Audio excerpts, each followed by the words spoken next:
Seguimos en la mesa de En Perspectiva en este lunes 24 de julio de 2017. Estamos con Mónica Botero, Cristian Mirza, Daniel Superviel y Gabriel Mazarovich. A Gabriel le llegan los mensajes. Sí. Gabriel tiene una relación muy intensa con las redes. No, con WhatsApp. No tengo redes, solo WhatsApp. Es una red, pero la menos dañina de todas. Con eso te alcanza. Sí. Te dan letra, te critican, te abrazan, sí, todo un poco, ¿no? Sí. Bueno, vamos al segundo tema. El dirigente de la Federación de Obreros y Empleados de la Bebida, Richard Reed, logró identificar a un espía de inteligencia militar que estuvo infiltrado en su sindicato y en el Partido Socialista durante más de 15 años, luego del final de la dictadura. Reed llegó al nombre de esa persona a partir de los datos incluidos en un artículo que publicó el periodista Samuel Blixen en el semanario Brecha en diciembre de 2016, titulado El espía compañero, basado en los archivos Berruti, como se conoce a la documentación que se localizó mientras era ministra de Defensa Azucena Berruti, y que incluyen actividades de inteligencia realizadas desde 1985 hasta 2001 aproximadamente. Ese material viene siendo estudiado por la Comisión Parlamentaria que indaga el espionaje militar en democracia y que se conformó en noviembre pasado. Este grupo tenía previsto publicar sus conclusiones a fines de julio, pero extendió su labor hasta diciembre en principio. ¿Leyeron la nota que publicó el diario El País ayer con estos entretelones? ¿Qué les pareció? Le parecía lo más le parecía a Mónica que venía muy entusiasmada con el tema. No, el tema me parece capaz que a medio frívolo decir que era el tema más divertido, le decía yo.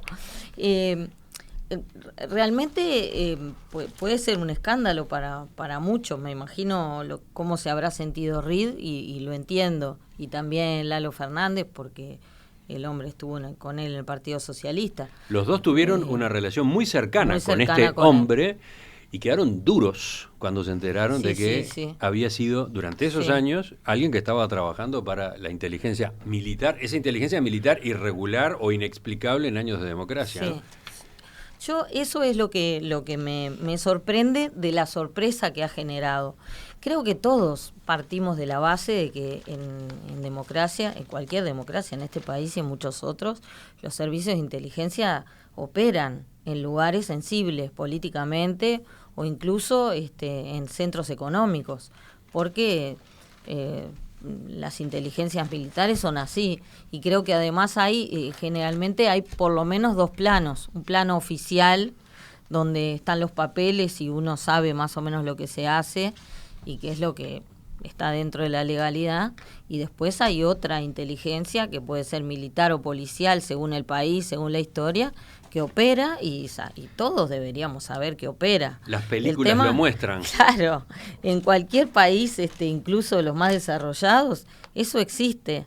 El tema es qué hace uno con eso, si uno se autolimita la libertad, si uno se rige en función de lo que le pueden estar escuchando por teléfono, si uno, y mucho más con los recursos tecnológicos que hay hoy. Eso a mí realmente me sorprendería que un amigo muy íntimo, como pasó con Richard Reed, que se visitaban en sus casas, resultara que fuera pero me parece que de esos casos debe haber unos cuantos más que no nos hemos enterado, y que lamentablemente creo que es natural, los servicios de inteligencia son así. Y lo digo, no sé si lo recuerdan, pero por una experiencia personal. Yo durante unos años, en los 80, trabajé en la agencia Prensa Latina y figuro, tengo el honor de, mirá qué importante que soy, que aparecí en un par de notas de Samuel en Brecha,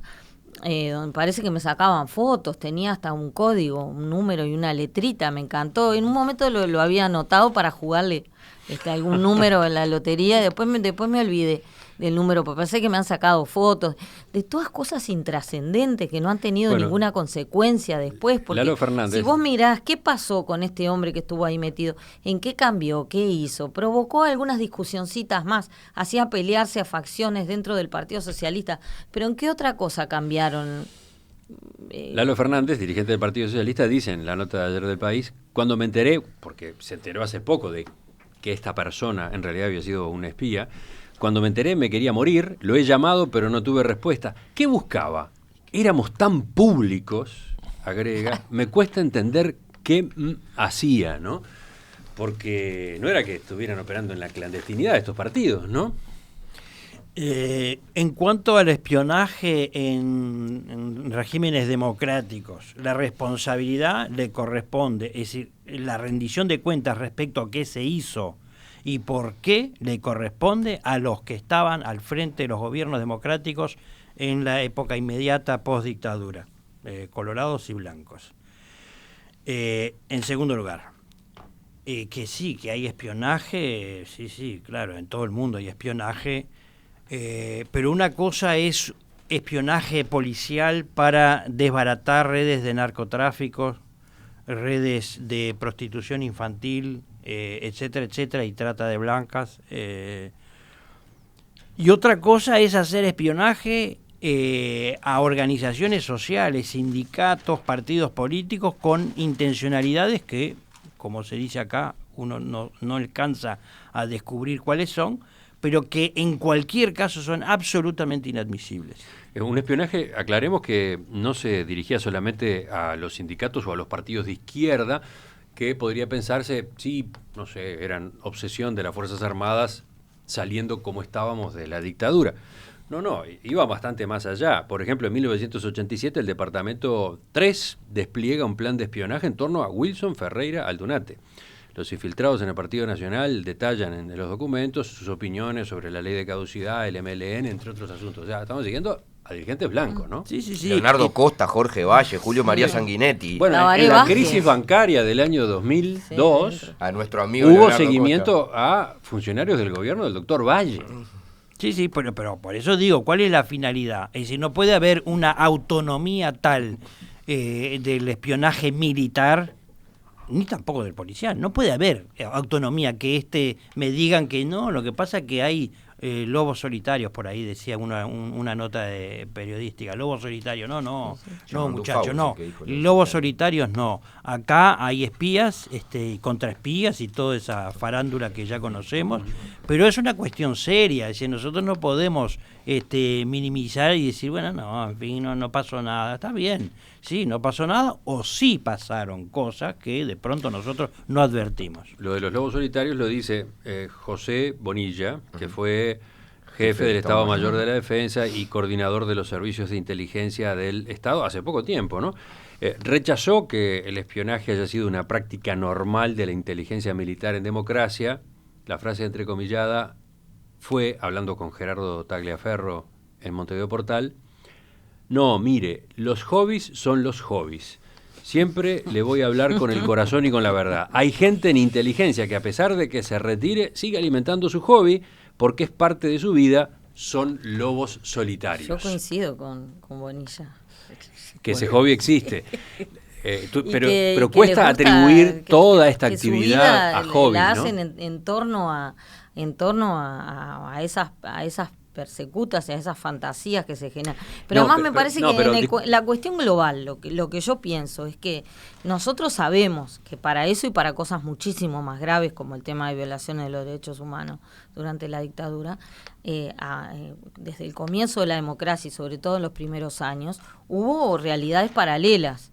Estaba lo que pasaba al interior del ejército, lo que pensaban y lo que debatían al interior del ejército y lo que después reportaban al ministro de defensa de turno o al presidente de turno. Había una dinámica militar que siguió por muchos años, porque eran las mismas personas. Eso lo aceptamos como sociedad, que siguieran siendo las mismas personas las que estaban al frente del ejército. Y por lo tanto, que había una psicología para manejarse que, bueno, tuvieron que adaptarse relativamente, pero en otras cosas siguieron siendo quienes eran, al punto que mintieron a los gobiernos, altos mandos militares le dijeron mentiras sobre tema de derechos humanos, sobre tema desaparecidos. ¿Por qué no iban a seguir con este mismo sistema de espionaje a organizaciones de izquierda, con la misma paranoia con que lo habían hecho durante la dictadura, al interior de los sindicatos, del MLN, de Wilson, que se generó toda una cosa, era el gran ogro, había que vigilarlo, evidentemente, ¿no? Evidentemente debe haber habido hobbies de por medio, ¿no? Gente que tenía esa manía y que la siguió llevando a cabo, eventualmente como dice ahí, lobos solitarios. Pero este caso que estamos viendo, este caso que estamos comentando, es clara muestra de que no, de que aquí había algo organizado, institucional, funcionando. ¿Por qué? Porque el espía cobraba un sueldo. Trabajaba de espía, ¿no? Sí, sí. Por lo tanto, no es un hobby. Dice la En nota. ese caso, no. Dice la nota. Claro, capaz que era un hobby para quienes lo mandaban, pero este señor estaba cobrando un sueldo del Estado, Sí, claro, para trabajar de espía. Porque dice la nota que de acuerdo a una resolución del Ministerio de Defensa firmada en 2008 por el ministro José Bayardi, el señor L, como se lo identifica, fue jubilado el 1 de abril de 2005. En ese momento tenía 41 años de servicio. El acta especifica que realizó 8 años de servicios militares simples y 33 de servicios civiles, aunque no aclara dónde. Pudo haber sido en una entidad de defensa o en comisión en otra función pública, pero con certeza fue en el Estado, agrega el párrafo. No, yo, a ver, 2 o 3 comentarios. Leyendo la nota de Paula Barquet, el agente 03E o Leandro, me entero que el hombre vive y es presidente del Club de Leones de Minas. O sea, es un tipo totalmente identificado y capaz que hasta está escuchando la radio y puede llamar y dar su punto de vista. Es un tipo que anda vivito y coleando por ahí. A mí me parece... A Richard Reed no le ha contestado. A Richard mensaje. Reed no, a no. Lalo Fernández tampoco, A Lalo y a la tampoco. periodista del país tampoco. Tampoco. Bueno, pero te quiero decir, es una persona que está plenamente identificada. Cualquiera en Minas, La Valleja, que hoy está escuchando la radio, puede decir, mirá, el presidente de Leones de Minas es tal y no puede decir el nombre ahora. O sea, a mí me parece una locura todo lo que acabo de leer, lo que leí ayer de noche y lo que venía siguiendo de Blixen. Y mientras leía, y acá me voy un poco a lo literario, me vino a la memoria la novela de Butazzoni, La ceniza del cóndor, ¿no? Yo también pensé en eso. ¿Pensaste en eso? Sí, sí. Que revela lo que era espía de verdad, ¿no? O sea, redes de espionaje con contactos en Moscú, en la CIA, en Pinochet, en Hecho.